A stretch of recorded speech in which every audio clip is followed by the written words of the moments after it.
Good evening and welcome to the Monday Huddle on the Celtic Unrestricted View. It's myself, JP, and joining me this evening is my very good man, Sean Maloney. It's nice to see you've set your alarm, me man, and made it in time. Hope you're well. Nice to see you still smiling. I'm all good, mate. Compared to I was yesterday, mate. So I'm all good, mate.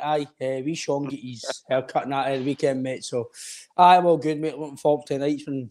Seems like a decade since I was back on here, so looking forward to it, mate. And good to see you, fresh face for the weekend, mate. It's been near enough. I'm 2 days off a week, nearly a week off for me, man. Don't know what to do with myself with all this time. But no, as I said, it's been a full week on Wednesday. If I wasn't on the night, then it would have been a full week on Wednesday for the last time I was on here annoying everybody. So, it's good to see you, mate. Certainly look a lot better for the last time I seen you, to be honest with you. I remember leaving you on Saturday, and I vaguely remember what kind of state you were in. I wouldn't like to saw what state I was in if there was any mirrors kicking about. But no, all good, man. For anybody wondering what I'm getting on about, we had a wee shindig on Saturday, boys for the podcast. And to tell you the truth, Big Paddy McCourt, I think he's still wondering about the tuning now. He's bought a Thunderbird. That's how he's no here tonight. The football monitoring board, I'm going in good authority that they're out looking for him as we speak. Now Big Alan's a wee bit busy tonight, so he's not been able to join us. But before we get right into it, tonight's obviously we're stuck in that sort of international mode, Ryan. So before we get right into it tonight, there's some right early comments coming in, so we'll take them as we always do. And Plunge is first up tonight. He says, "Evening, comrades, hail, hail. Evening, Plunge. Hope you had a nice weekend. Thank you very much, everybody that's joining in with us as well. Joseph Wagner there, hail, hail, Ryan and JP. Looking forward to the show tonight. Cheers, Joseph. Cheers, and evening, guys. Hope everyone is well. Evening, Ange. There's our good man for Newcastle there. Big up, lads. Corvo. Big up, son. Hope you're well. Hope you had a nice weekend.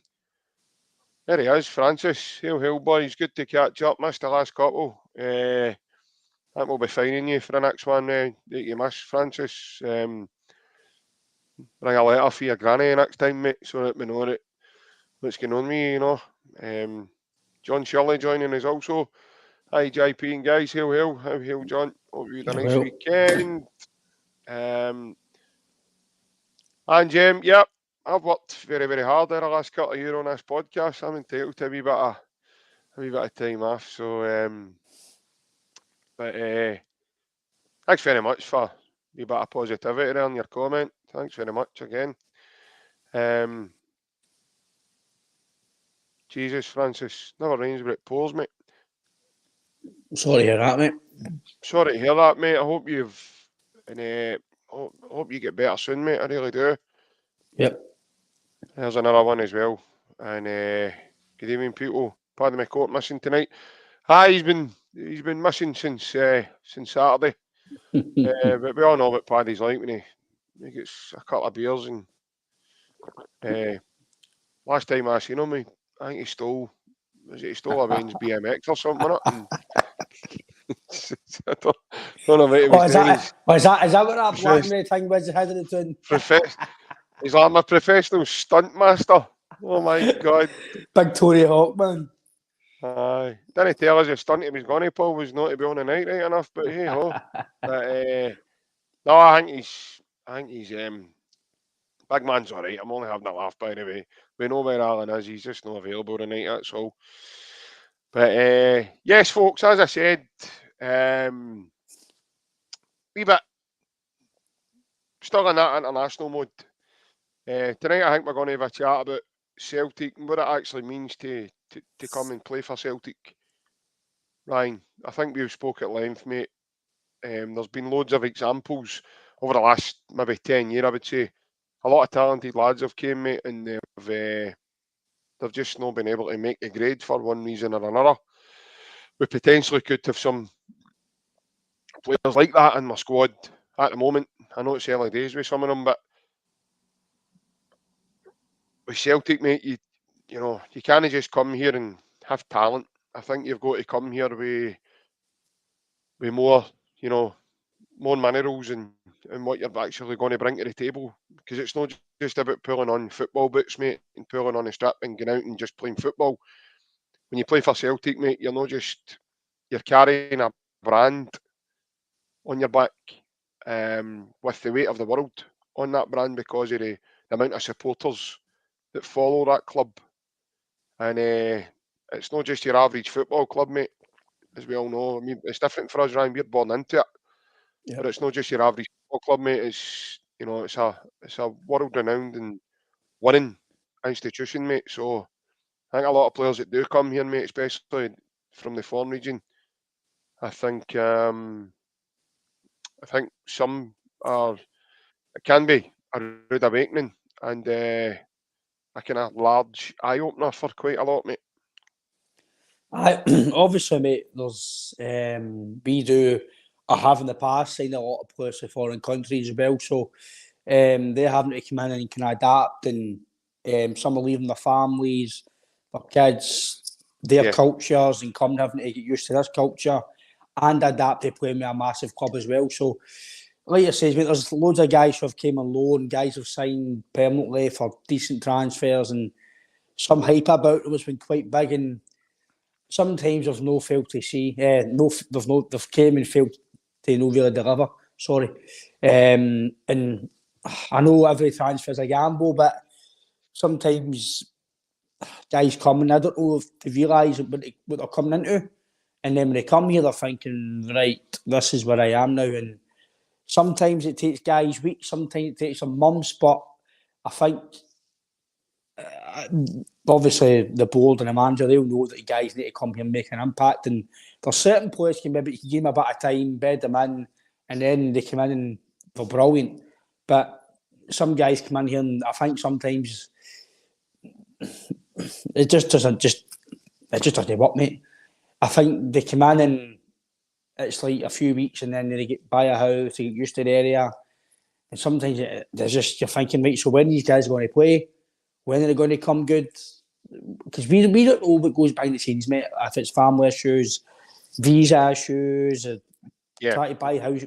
There's loads of things that implement why guys don't play well at clubs or they don't settle. It's not just yep, because they're not good enough. Sometimes it's things that are out with the club's capacity. It's just stuff are outside or maybe they're homesick and listen, it happens. But I think in terms of some big transfers, guys have come in, mate, and they've failed. And sometimes who do you look at that? Do you look at individual? Do you look at who scouted them to see if they were already fit for purpose for the club already? So there's yeah, loads of things I think that impact that. I mean, I think you're right. It's probably a good topic to talk about, mate, because there's some guys that have come in for not a lot of money and been amazing, and there's some guys that have come in hyped up for big clubs on loan and big signings, and they've not worked out. And 9 times out of 10, this day and age, you pay good money for somebody and you'd like to think they're going to work out because you've looked at them and you've paid the big money. And yeah. but by the last few years, mate, some of the guys we've signed on low fees have actually worked better than some of the guys on massive fees. So no, I think you're spot on, mate, and I don't think some guys will realise until they come here what they're getting into. And again, that's maybe because of where they're from and people know Celtic, but I think it's until you actually get down to the club and you realise, wow, this is just, it's not just 60,000 fans in the stadium, it's probably 5, 10 million, 15 million fans about the world. It's not just Yeah, the 60,000. It's the same with the club across the water. They don't just go fans in the stadium. There's no, even bigger clubs than us two are here. So I definitely feel, mate, that it's a topic that kind of doesn't really get spoken about enough. And there's guys that have came here and failed, but there's guys that have came here, stepped up, and they have made a grade. yeah, there is, mate. Um, that's the nature of it, mate. Like I say, it's not just coming and signing for Celtic, mate, and just signing a bit of paper and then going right. Here's my boots, here's my strap, and I'm away. That's no, it doesn't work like that. When you come here, I'll give one example I've got in my head right now is just off the top of my head, a perfect example of a massive letdown for us all. I think Charlie Musonda. Now, Charlie Musonda was coming here with a reputation that he was ready to tear Scottish football up. You know, we're hearing all sorts of reports from foreign pundits, guys from Spain, the guy, you know, him that does quite a lot of the reporting in Spanish football, Guillem Ballack. You know, big reports from him about when he was at Betis, and he's very similar to Cristiano Ronaldo in that he'll run at you, he'll go at people the way Ronaldo was when he signed for Man U at the beginning, before he became a centre forward proper. Charlie Musonda had every trick in the book. You know, we saw videos of him, we read things about him, and every one of us, to a man, I think, would be telling porcupines. I think if they said they weren't excited to see what this kid was going to bring when he came to Celtic. When he came, it was very quickly that we, you know, it came across very quickly that we got Charlie Musonda, but we were all thinking to ourselves, did we see this guy playing at a Wayne's birthday party or something like that and just thought he was good and we just gave him a game? Ryan, again, mate, I know you're smiling at. I don't want to be disrespectful, mate. No, but I know, but I know what you're saying. You were seeing what he was doing with the ball, and you're going, you're beating yourself, son. You're not, what you doing? You know, he just looked like a duck out of water. He really, really did. And no, like I says, mate, and then you start reading stories about potentially, you know, he had a big ego, but you can be egotistic, but you carry that in a way that, you know, if you look at singers, mate, Robbie Williams, he probably one of the biggest egos in pop history, but Robbie could carry that out. He could go on and perform on a stage, mate. He was able to do it time and time again. Entertain you. Well, that's it, you know, and he had no regrets after it. But it was, he's only, by the way, he's one of the best singers, but he puts on a show. No, but that's the thing. But what I'm saying is that there's a difference between talking the talk and then there's a difference between walking the walk.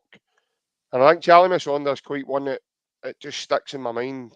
There is going to be more. We'll probably mention more as we go tonight, mate. But I really think, you know, that's a perfect example of you can't just come with that ego and then not back it up. Because if you don't, mate, you're going to look very, very foolish very quickly. Yep.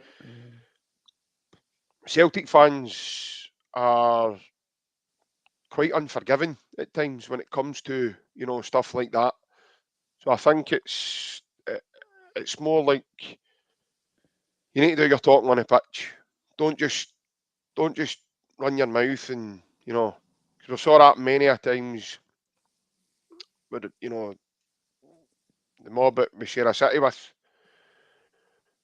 We've seen it many a times with them. So yeah, as I said, it's a bigger jersey than people think.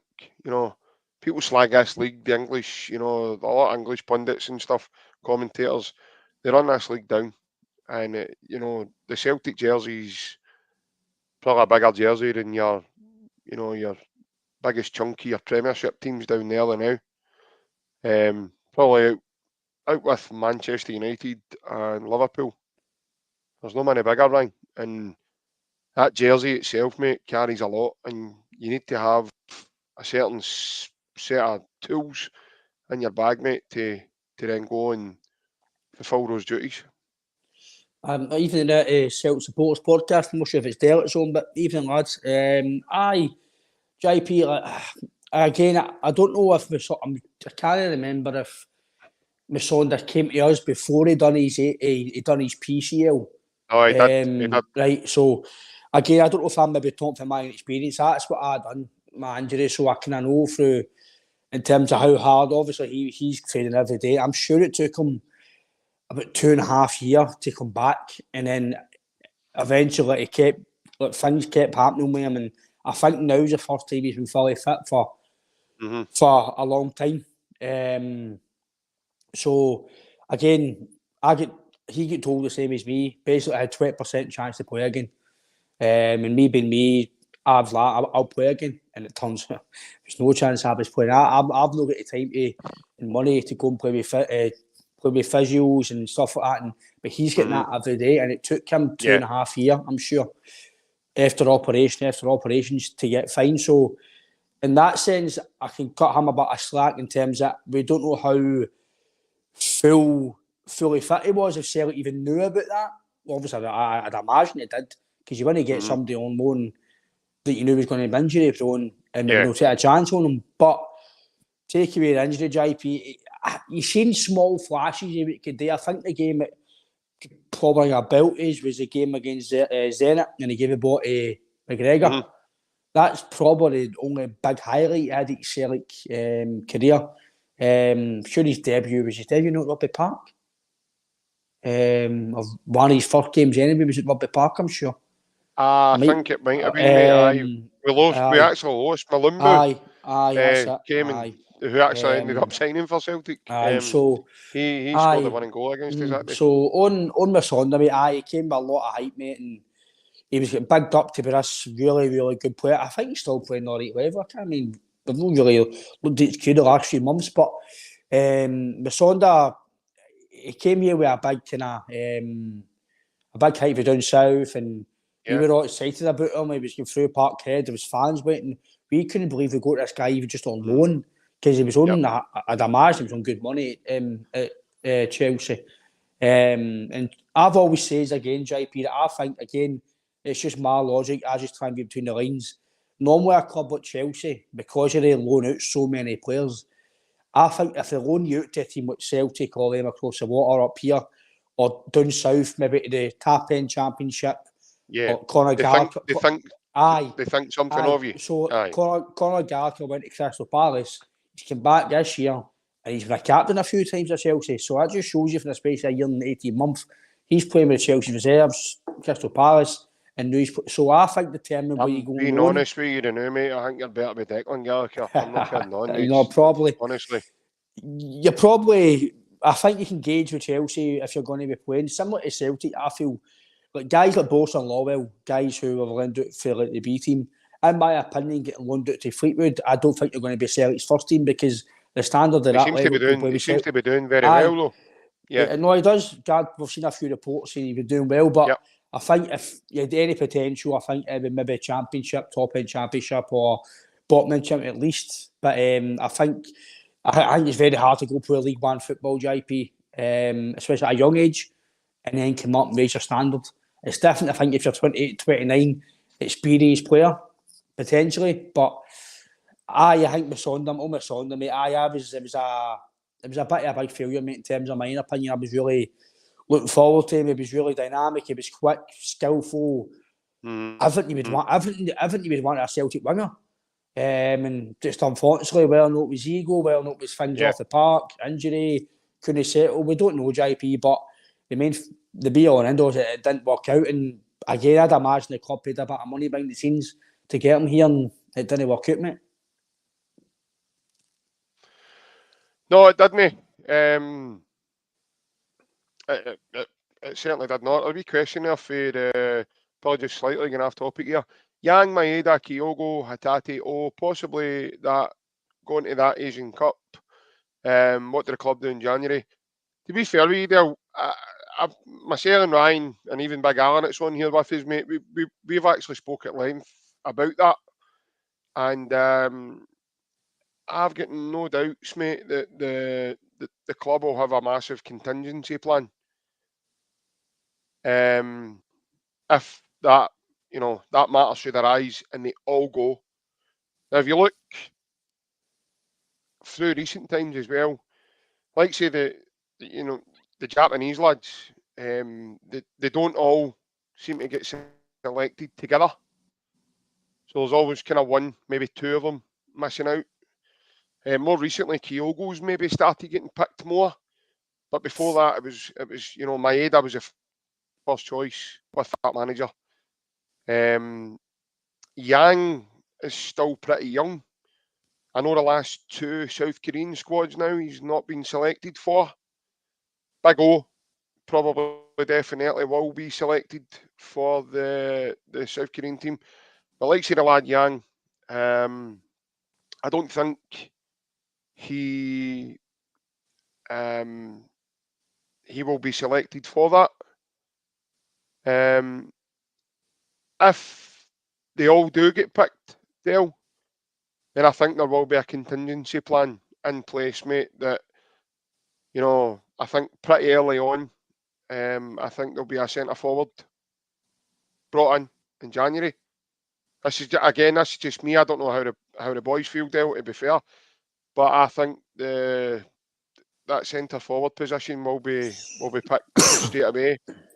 I was reading today as well. I don't know if you've seen it, Dale, but the prognosis on Abada's injury is very, very promising. He's actually back doing some right good weight training along with running. So he's doing a lot of resistance work just now with his leg. So that's pretty good, and that's a good sign. Again, we've been really lucky recently. You look at Narowski. He never get picked for the Champions League squad. They never thought he was going to be anywhere near ready, and he's obviously back training full pelt. You look at Stephen Welsh, similarity there, and he's back early. So again, these kind of times are just probably rough guides that Rodgers is giving out just now. Hatate's obviously injured, so we don't even know if he's going to get selected for Japan. But I'd be really shocked if they all are all picked at the one time. I really will. But again, we're Celtic, mate. I think you need to operate like a champions club, and I think they will. I think they'll do it efficiently. I think they'll be planning in place for that already. I'd imagine maybe even the work's halfway done, if not all the way done. I don't think they're going to be left short of bodies to answer. Ryan, I don't know what you want to add to that, mate, but I'm just trying to answer that as honest as I possibly can. That's quite a good question, Vidal. I think you'd probably imagine the club would get a heads up. I don't know how long you need to get you, but and also I don't think the club would do it, but I'm not sure if it's free. If it's a minimum of 3 players away from one country, I think, or run about, I'm sure you can call the game off if it's going to affect you. Again, I don't want to resort to anything like that. Celtic will not do that, right? No, I'm just saying though, but if the club were in a situation where there was injuries, suspensions, and that was to happen, then listen, there'll be an uproar here, but listen, I couldn't care, mate. See, as long as you're doing the best for your club, I couldn't care what anybody else thinks about what we do. End of the day, we're the biggest club in Scotland. We'll do what we want. Yeah. We're the champions, so we've got the best of it. We'll do what we want. But in terms of Dell's question, I would be personally surprised as well if they all went. Because, and plus, in the day, the full consensus of this is Celtic have got the power. See if Celtic don't want it. I know they won't do it, right? I don't think we'd ever stop a player going to a major tournament for their country. But see if Celtic really need them for that player. Celtic can maybe say, well, we'll only release him after this game. Just see my opinion, JP. I think it all depends on the game against them. See if you win that and you maybe and you go clear. You go, I think you say 9 or whatever it is. We go. I think if they win a game and it goes to 5, well, no, that's before the players. I don't know. Just say it is, and you go to 8 points clear. You've got a wee cushion. Maybe 1 or 2 if you did that points. So I think it might depend on that as well, how far you're in the league as well. But I definitely say I think the club will have a plan already in place. The manager already spoke about getting quality players, and again, I try and read between the lines in the manager press conference. And again, I could be reading between the lines too much, and maybe I'm I'm on the wrong path here. But I don't think he's happy for what went on in the summer. He keeps talking about quality players than quantity. And I think he's got quantity and not the quality he wanted. Yes, Young's looked a wee bit better. Palmer's looking a very good sign so far. O's starting to get a wee bit of game time. He scored goals. He'll need a bit more game time because for me, even if O doesn't go, I still feel you need to send a striker. And when I mean a striker, I mean similar to the wee man. I don't think you can just sign a third or fourth striker just to come in and play whenever. I think you've got to sign somebody that's going to make sure you're going to be well go in the league and build towards next season.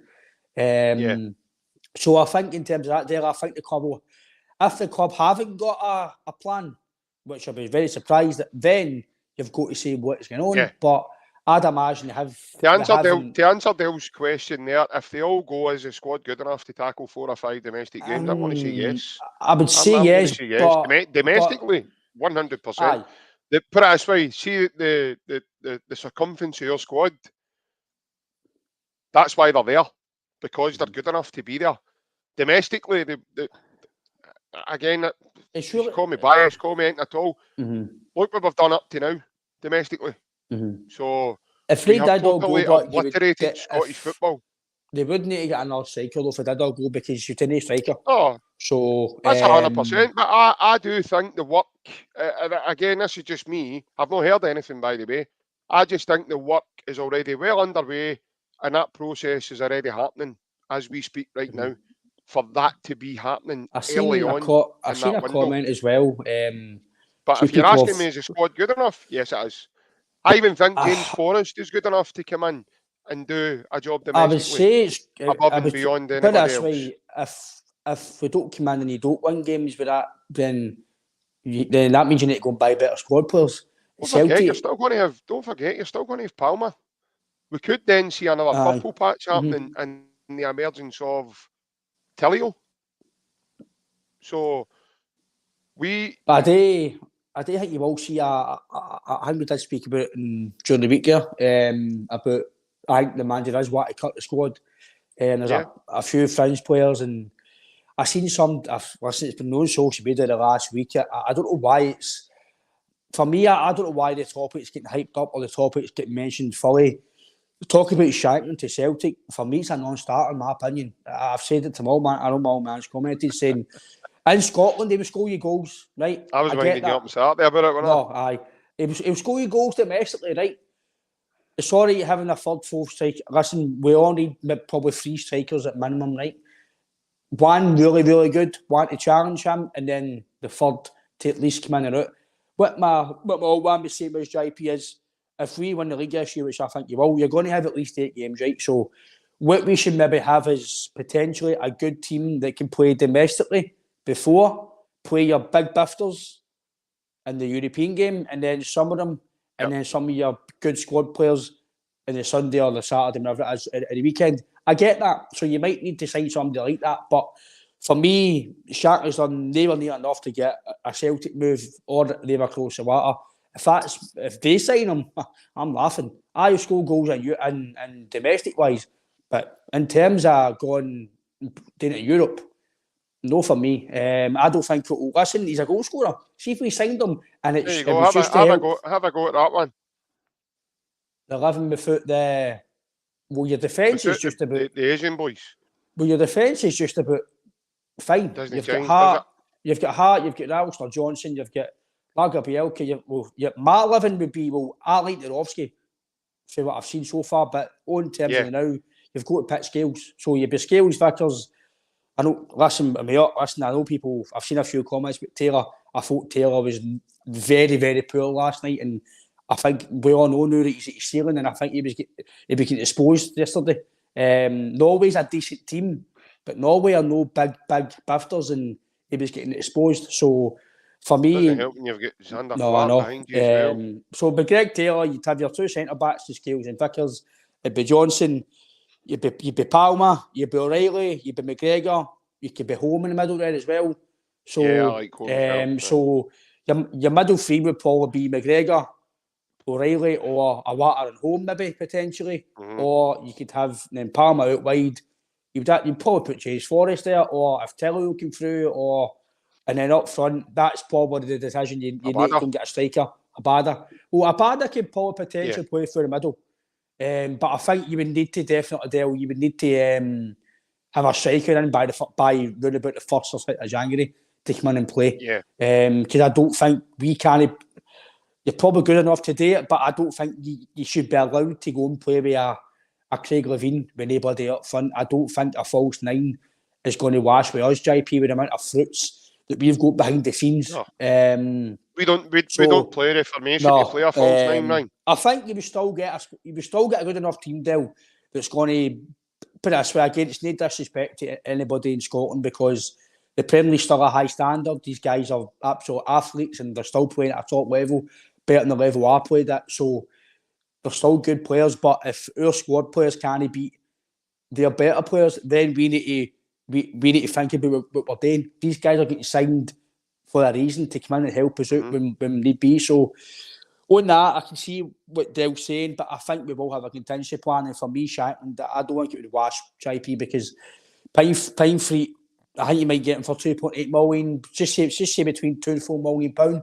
I think we spoke about it last week, 2 weeks ago with Baz on it. In my opinion, people might think I'm maybe been too big in my boots, or thinking Celtic or snobberish. In my opinion, at this current market, maybe I know years ago we get Griffiths and McDonald's and that, but I think for me football's changed, and I don't feel we should be trying to sign something for Scotland, in my opinion, to progress us in Europe. I think we need to go further afield and actually get somebody who's been there and done it in Europe. I know he's scored in the Conference League and stuff like that, but for me, JP, I think for the money that you can maybe get somebody for Scotland, I think you can go elsewhere and get better. You want to be down there domestic still? You behave yourself, boy. But on that, I think JP, for me, I can see the why we get Shankly for domestic wise. He be coming and score goals. I get that, but for me, I think it's just my opinion, mate. I think it's not going to wash with a lot of fans. And two, I think the European side, is that going to improve you? I don't think so. Right, I'll have a go at 11, and then obviously we'll go back to our original chat about what we were saying. I'm similar to you, mate. Like the goalkeeper, you've still got Joe Hart. I potentially think there'll be a goalkeeper brought in January and all, so then you might have that option. I've heard there's Anna Clark signing now. Aye, I know.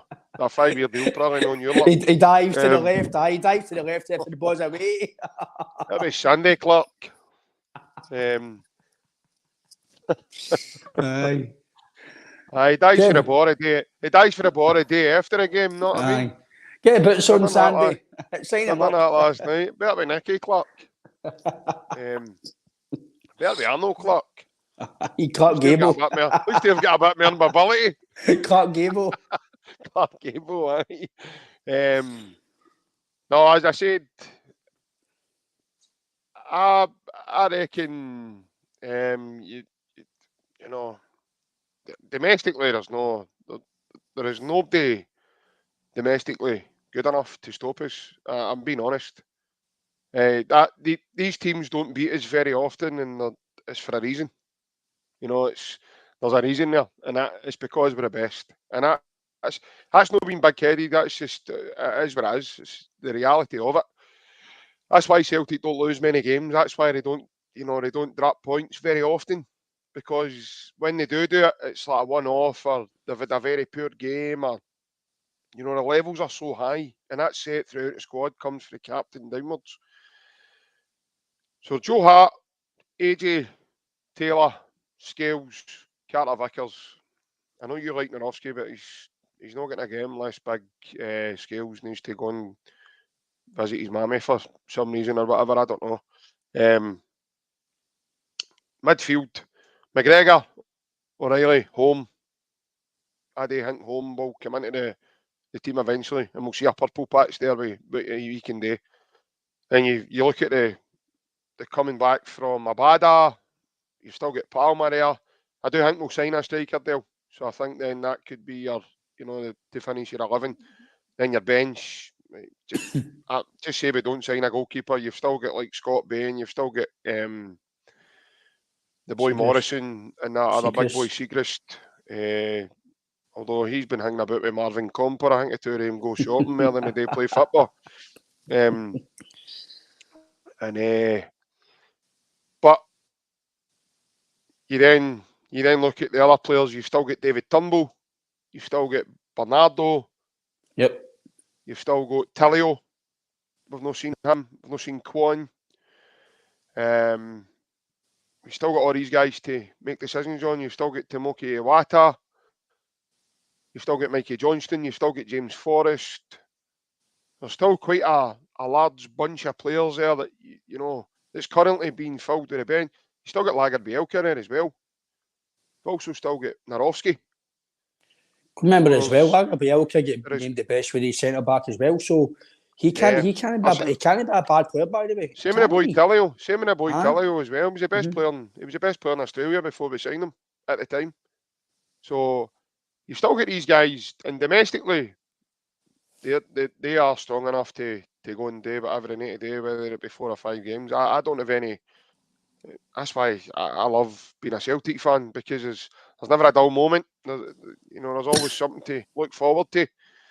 And listen, we missed Kyogo for a large part of the season when he was out with a hamstring. We lost David Turnbull, but we coped. Celtic, somebody will come along. Larson got injured.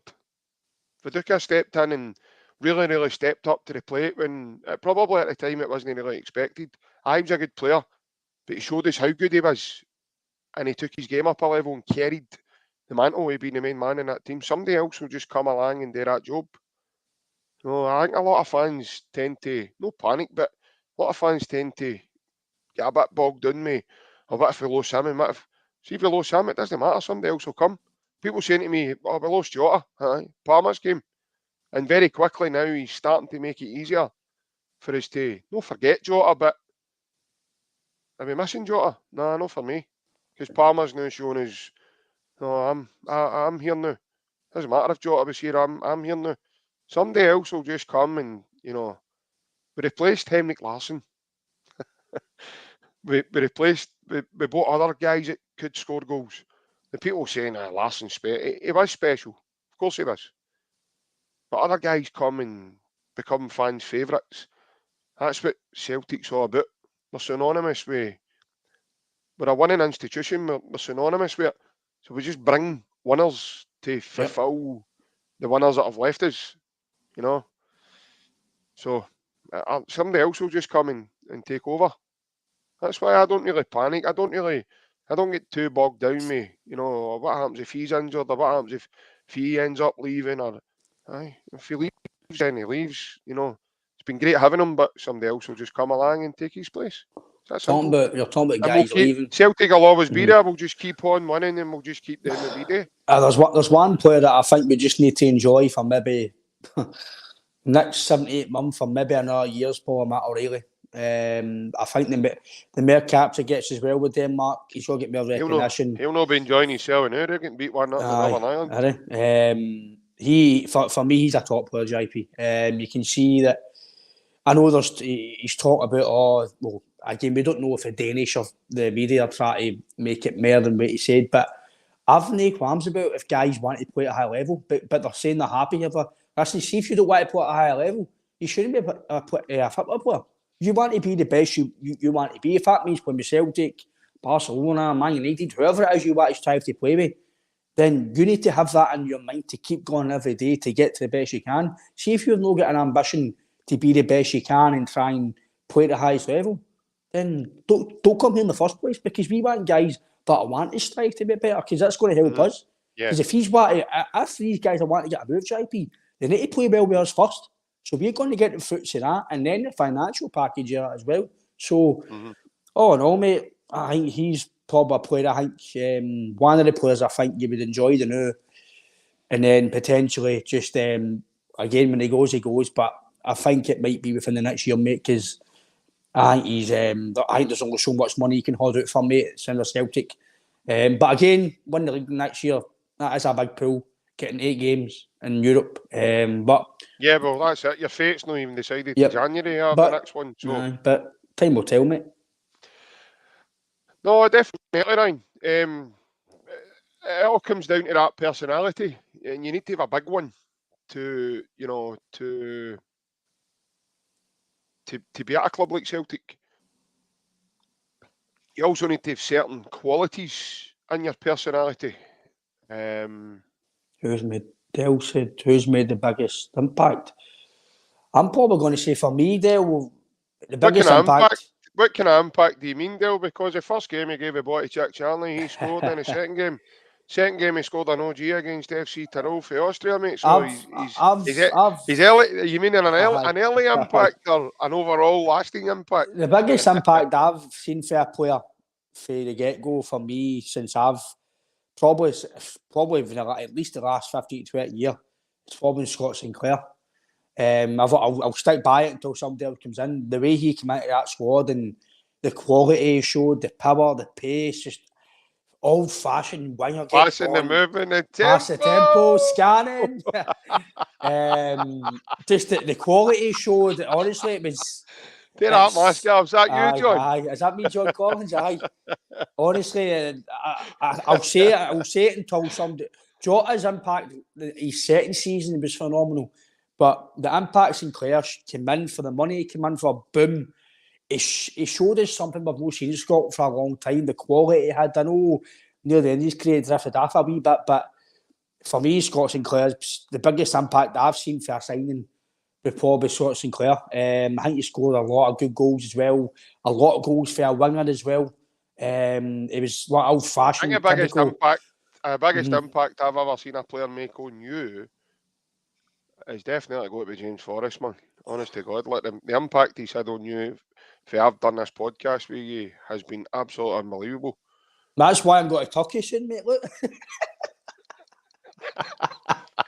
Turkey Domestos.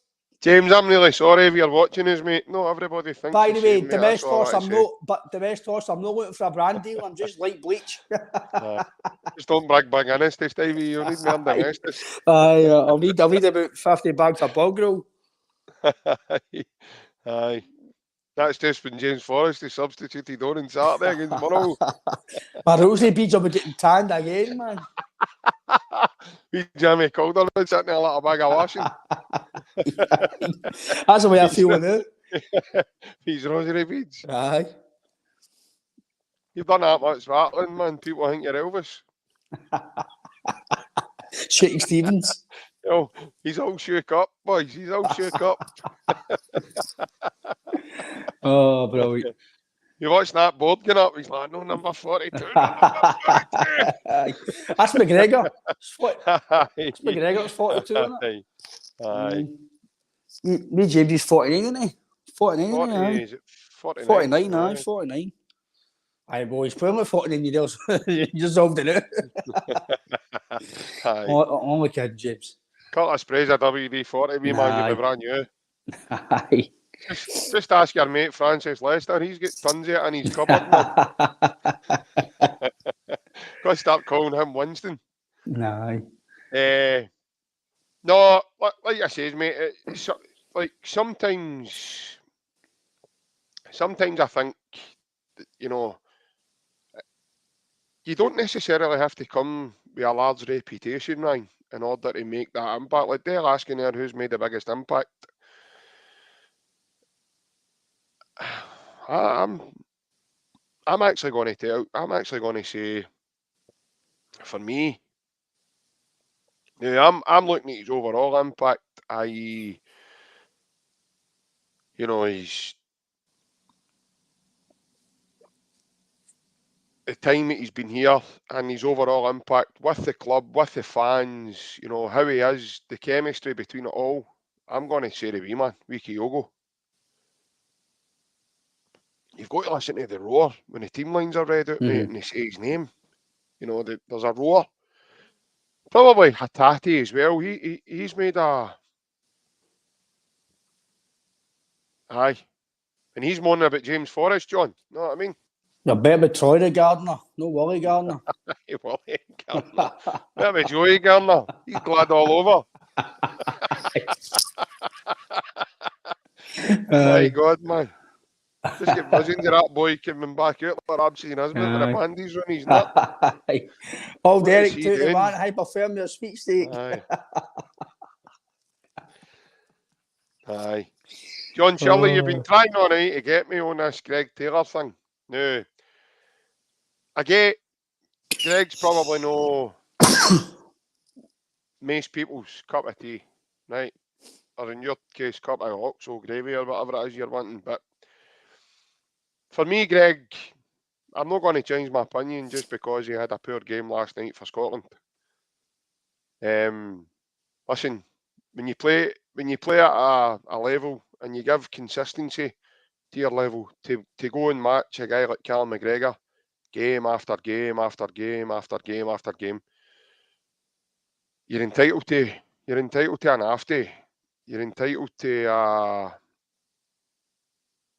you know you're entitled to have an off day. You're entitled to have a day where things don't go for you. We all get them, and you don't even need to be professional for that to happen. So for me, I'm certainly not going to, say anything negative about the guy. I will say he had a poor game because I thought he did have a poor game.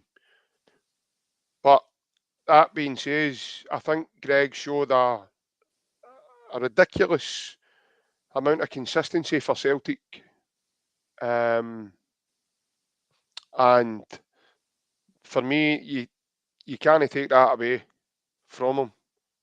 And that's testament to the hard work that he's put in to keep himself in the team. There's other players there that probably could take his place. Ryan spoke about him the other day, as much as he had a big lump in his throat saying it, but to even be considered as a first pick in a Brendan Rodgers team, you must be playing at a big level. You must be playing at a very high level.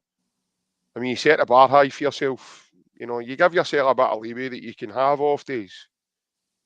So I do think he's one of the players that I don't think a lot of Celtic fans can argue against it.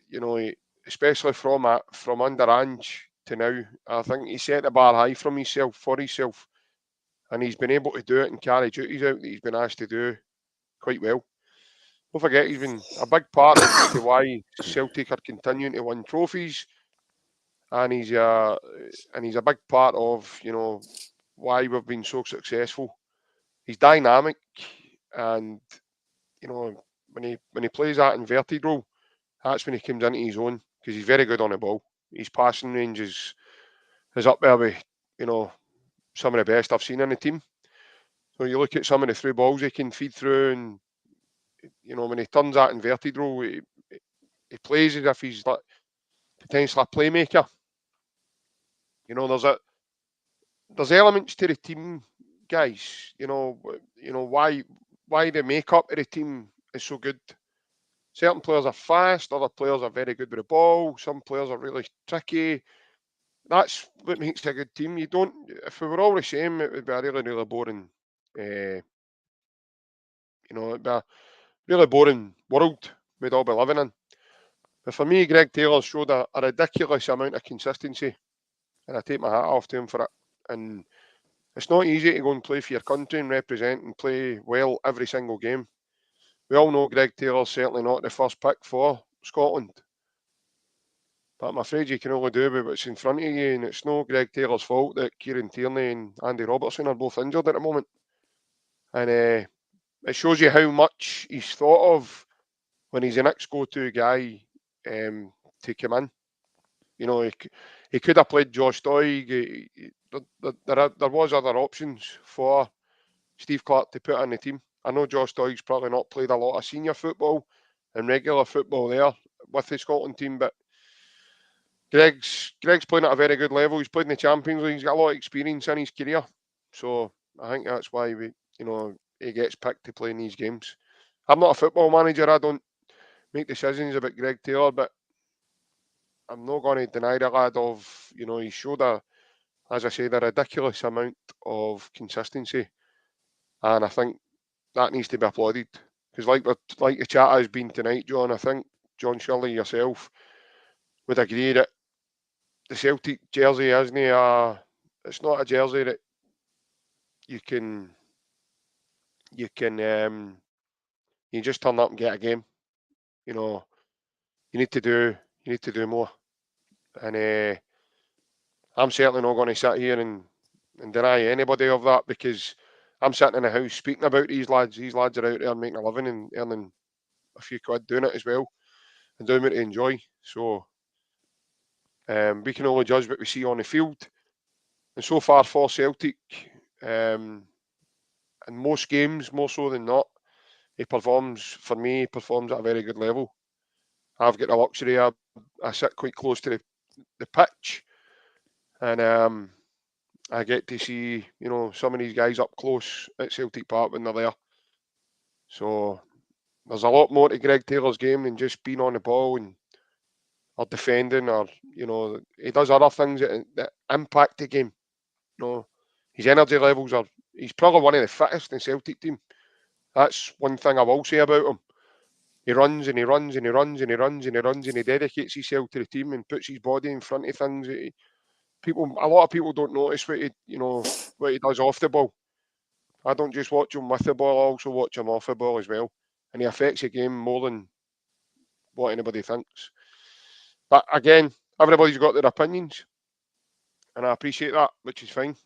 But no, I'm not going to have a go at him because he had a poor game last night. He wasn't the only one in the Scotland team that had a poor game last night, albeit they've still got a 3 each draw. Probably should have won the game as well if you look at the chances. But yeah, I think Greg's one of the ones that's lucky that way, because he's afforded himself time to have an off day. I'm not even going to. No, people who've listened to the podcast know my thoughts on Greg Taylor. They're a wee bit different for yours, mate, as we all know. But you can't criticise in terms of he's playing at a high level, JP. For me, he's playing at his ceiling. I don't think he's going to get any better than he is at the moment. And I think people all know my situation.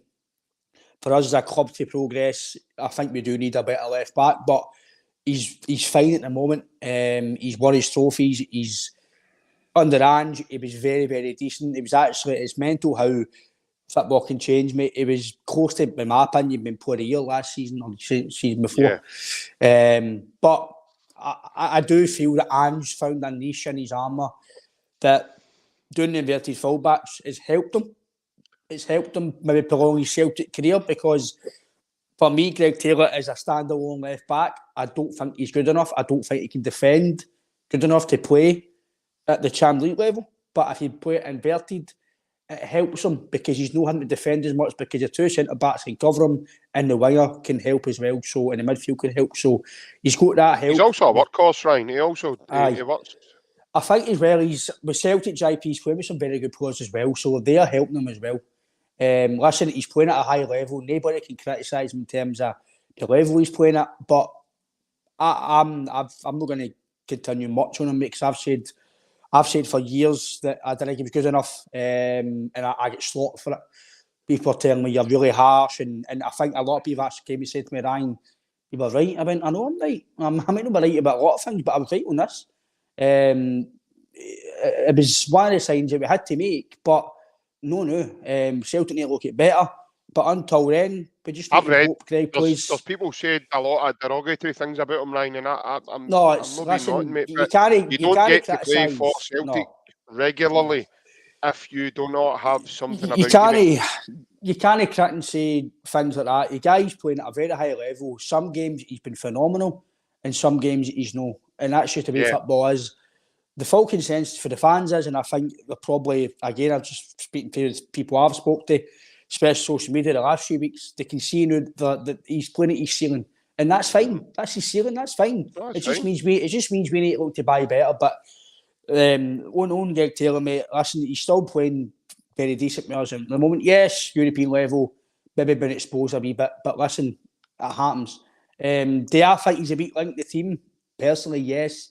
I do feel teams are starting to target him now, because you know that there's chinks in his armour that they can get at. But listen, that's just my opinion, and I'm not going to say anywhere because I don't want people to feel like I'm targeting Greg, because I think I speak him every podcast, and that's no fair, mate. So that's it on that, mate, personally. No, that's fine.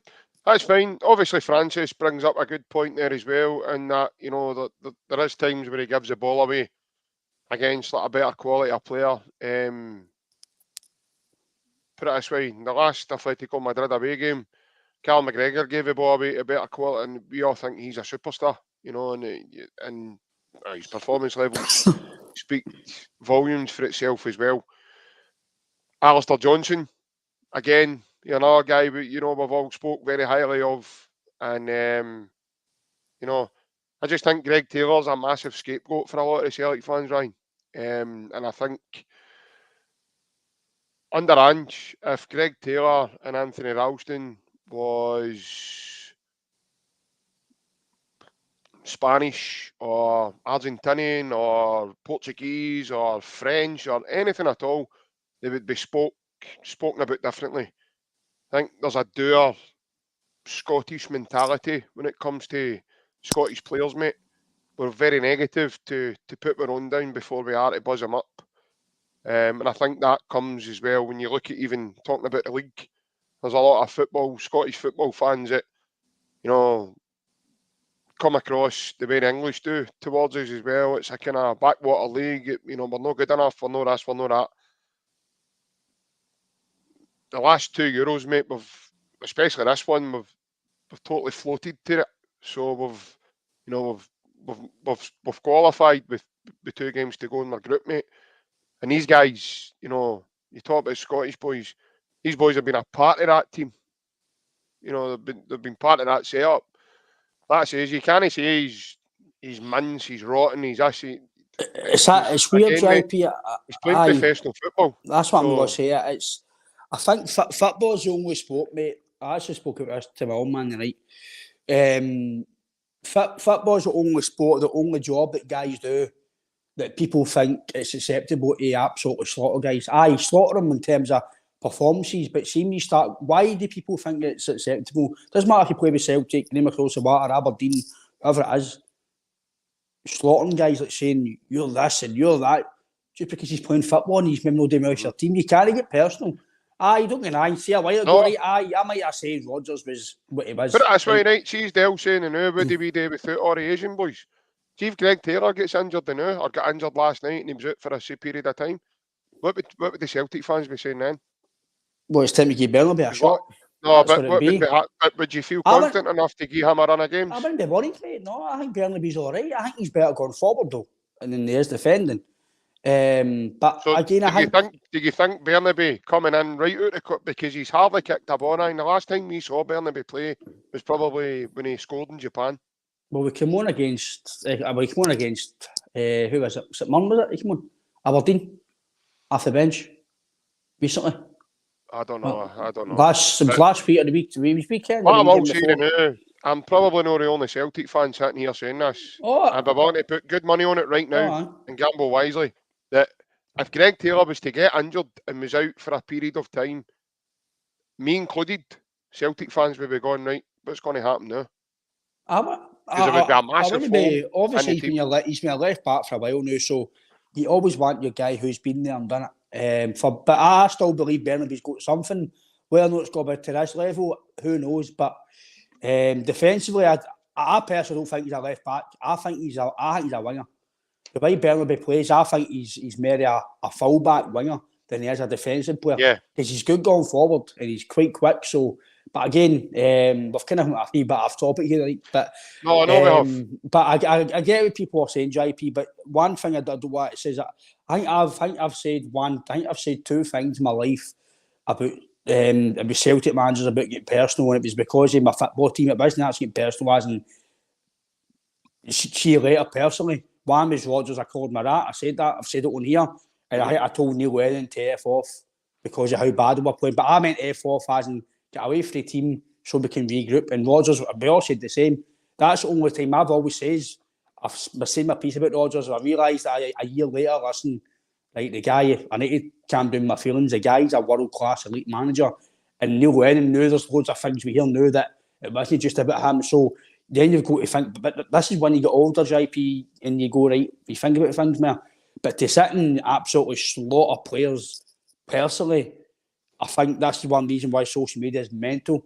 People think they can go on social media and just lambast players. There's ways of lambast them, say they're good enough, or I don't want you in my club, but don't start saying derogatory things about your this or that. And listen, it's just it's crazy, JP. That's the way football is. That people accept that people. It's only a job where people can get absolutely lambasted and nothing happens. See some of your day jobs. See if you're outside slotting guys, you're going to get disciplined. But why do fans? But it happens to fans. Nothing happens to fans unless it's a racial slur or it's something that's on the park, like maybe a wee guy running on the park or try to hit you in the park. But in the stands, just because you pay your money doesn't mean you can sit and absolutely slaughter a player saying you're maybe say you're effing not good enough. I get that. But there's things to say, mate. But nah, on that, mate. There's an easy answer for this question here. Name a worse player than Greg Taylor in the starting team. None. Greg Taylor's not even a worse player in the team because they're all in the starting team. That's why they're there. I don't want to start because saying they're all good enough. They're all good enough to play. These are but that is the answer to that question. There's no. There isn't a bad player in the Celtic team. These are guys that have won leagues. That's an accusation that's made up by football fans. These are guys that have won trebles. There isn't a bad player in the Celtic team. Celtic have won 5 trebles in 7 years. To start, I mean. Greg Taylor's been part of a treble. He's been part of doubles. He's been part of decent European campaigns, beating Lazio. Listen, I'm not saying Greg Taylor's a bad player. People who listen to this podcast know me personally, know my opinions. I don't think he's good enough to play us anymore at the level that we're trying to get to European wise. Mm-hmm. But that's just fine. I'm not saying that people aren't bad players. You don't get to even guys like Teleo, Kwon. They're no bad players. They're just maybe not good enough as yet, as we know, to come in and play with Celtic. But it doesn't mean they're bad players. They might go elsewhere and be brilliant. That's not the only position. But what Maestro's saying there as well, that's certainly not the only position we get found out in Europe. That's no. But I do agree with Maestro, but I do think that... Because even before Greg Taylor was in the Celtic team, we weren't great in Europe. We've always been... Listen, it doesn't matter if it's Greg Taylor or if it's Ulrich Lawson or if it's KT. Even with KT, we get found even with Kieran Tierney, we get Leonard in Europe. It's just... but having obviously that helps you, but I don't know why we even continue to talk for so long, because people know my opinions on it, that I think he's a decent player for Scotland, but when he gets further than that, I think he's at his ceiling. And that's fine. Yeah. I played to my ceiling wherever I played it. So that's just what it is. Guys play at a ceiling. Some guys go past that. Yeah, that's it, mate. And that's just football. We've even we spoke to Baz about it as well, mate. A lot of fans have got a lot of players in their careers. Players have got shelf lives with clubs, and then they'll move on to pastures new. Like I say, that's the beauty of it. Someone else new comes along and takes a position. I'm not silly enough to think Greg Taylor's the only guy that's going to stay in the Celtic team. Carl McGregor's not going to be in the Celtic team forever either. Somebody else will, the baton gets passed on and somebody else comes in. I actually say the game that was at St Mirren or at Aberdeen, I actually say they deserved to get dropped because for 3 or 4 games he was never near it. So I'm no McGregor. Yeah, no. And he goes and gets man of the match last night. But I did say, for me, Callum, right, I've always said it, because of how well he's done for years and how consistent he normally is, for me, Callum's allowed 1 or 2 half games. He's allowed that because he's earned the right to have 1 or 2 back. But then when he gets to maybe 3, 4, if I can think, maybe he needs a break here. But does he play 3, 4? Like he never normally plays 3, 4, like 5 bad games in a row. Go to think as well, mate. We've spoken about it on here, on this and personally. These guys are the robots. They can't. These guys are not even Messi and Mbappe. And Ronaldo have brilliant games every single game. There's bits of their game, but they're human beings, mate. They're not robots, especially at this level. Listen, the biggest thing you can go to the levels is, right, you look at Madrid, right? I think Madrid. For me, I thought Madrid didn't get out of first gear, and they battered us, right? Mm-hmm. I probably say the biggest analogy for me would be the PSG game at Celtic Park. I mean, you beat 5-0, 5-1, 5-0. And it's probably the best individual performances I've seen for Cavani, Rabiot, and Verratti, Cavani, and Rabiot. Now, Scott Brown was playing at his pop there. Scott Brown was playing at a high level. He had the best things in Europe. I think it was the distribution or the tackles. He was up there. McGregor, him and McGregor were brilliant.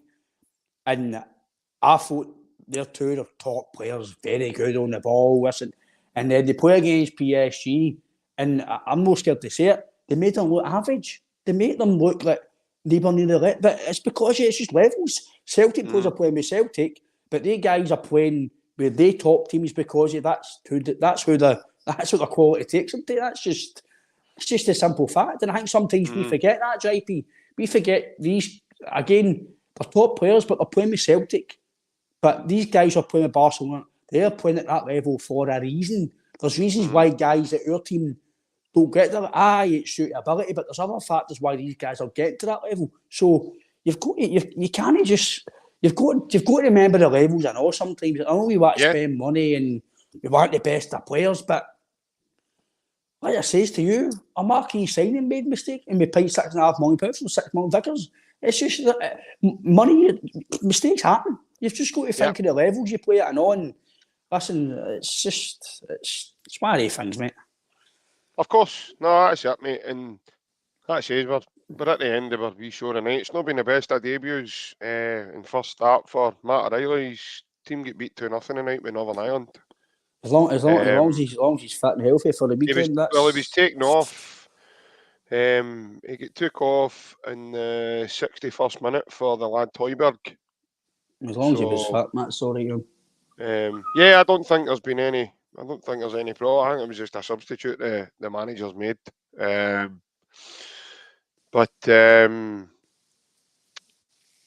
mate, that's obviously the end of our wee chat. I think we managed to cover some of what we were going to chat, and then we get. That's a live chat, mate, isn't it? That's what happens, of course. Well, again, we appreciate all the comments. Yeah, we do. We're actually going to do a wee question and answer. We'll maybe actually do that on Wednesday. We'll get a wee question and answer for anyone that's tuning in. You want to ask a question, and we'll do our best to have a fight about it and try and answer your question as best we can. I hope we've managed to do that for you tonight. And as I said, it's been good. I do like the interaction side of it. It's definitely helped my 2-day hangover. Aye. It's added an extra day on for you. Aye. I needed a WD-40 for my back sitting in this chair, man. Aye. But no, like I say, I do like that kind of chat when it happens. And like you says before, Ryan, when it's live, mate, you can't really predict what's going to happen, and you certainly can't like be scripted or have something in front of you what you were going to say, because something can crop up. I've just got a big auto cue here, mate. It's just in this person's house. I've been here for the last 4.5 weeks. That's full of photos that we can't announce before 10 at night, mate. That sounds pretty good, that. Just before we finish up, guys, a couple of wee things. As we probably all know by now, this podcast is sponsored by AB Entertainment. AB stands for a Mr. Alec Beveridge, and it is a DJ and entertainment business, folks. And that is a number you can contact Alec on if you've got any functions coming up, or someone in your family's got a party coming up, or you're looking for something for your work for Crimbo, or even after Christmas. That's the best number to get him on. Alec's on Facebook and Instagram as well. And if anyone can't see that number, it's 07845 746 092. And you can WhatsApp him on that as well. Send him a wee message. And he will get back to you. We've got the last of these. We are trying to get rid of them. So It's Celtic Unrestricted View mugs. These are worth £5. We've got these key rings also that are worth £1.50. So they're double-sided with the logo and the photo. Myself and Ryan,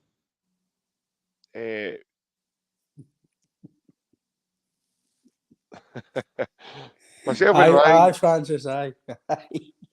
have really enjoyed being on tonight and having a chat with you. Want to thank everyone again for coming on and having a chat with us, putting in your comments, putting in your messages and your questions. We'll be back Wednesday night at the time of 8:30. If anybody wants to join us, you can. Like I says, guys, we'll probably do Wednesday as a question and answer. And God knows what kind of roller coaster journey that'll take us on, Ryan. But I think I'll need to have a domestos just sitting right next to me. Aye. I've got a couple of James Forrest photos for you anyway, so we'll try and extra bleach and it's extra strong, man. extra bleach. Aye. I'll get a couple of packets of green extra for you as well. I'll need that. Aye. For your after burning test that you're going to have in your mouth. But thank you again, folks. I hope you all had a lovely weekend. And as we gear up towards obviously Celtic taking on Motherwell at Celtic Park on Saturday, I'm going to miss it. I've got another day out. So You're getting good to yourself these days, big man. Getting good to myself, aye. I'm getting all comes at a one time, mate. Like I says, I'm in the house all year round, and then it gets to the end of the year, leading up to the big man coming down your chimney, and all my nights out all come at a one time. It's the same every single year. Aye, I suppose that's the joys of, like you say, you know me, mate. I'm a family man, mate. I prefer hanging about with my missus, my two kids, and then obviously at the end of the year, all my nights out all coming at one time. So again, mate, it's been a good laugh, been a good to chat with you. Yep. Nice to see you. It's nice to see you sober because you certainly didn't look like that on Saturday when I seen you, wee man. And it was good being out. It was good seeing Baz as well. Yep. If he's watching, it's good seeing you again, wee man. Yep, brilliant. Good wee chat. It was a good wee night all round. But big McCourt, behalf of Big McCourt, he wishes you all the best as well. Yep. Again, he's having a rare there, I think, to himself. But we're back Wednesday night, folks. So, hail. Take it easy. Take care.